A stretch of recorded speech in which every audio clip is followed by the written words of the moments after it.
Well, the Comus Hotel, formerly known as the Mount Murray. Chris is with me from the UK Gambling Commission. First time to the Isle of Man, first time to obviously this thing.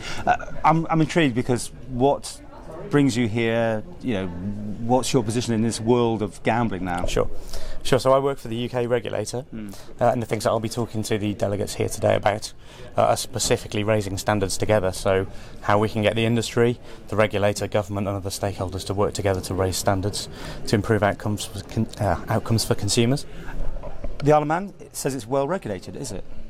Do you know? I mean, or do you just deal with the UK? So I'm here to talk about the UK. Yeah. Okay. Is the UK well regulated?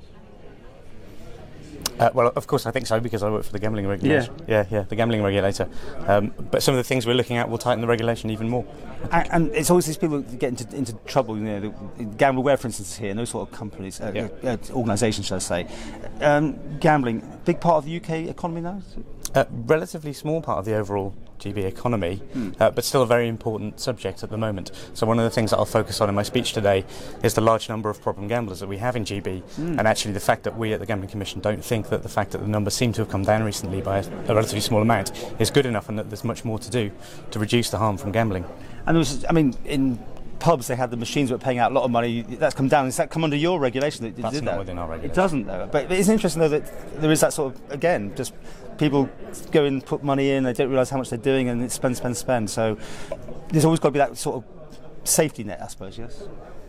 Yeah, so some of the things, well, one of the licensing objectives that we have is that we must, and that the industry must, protect vulnerable people and children.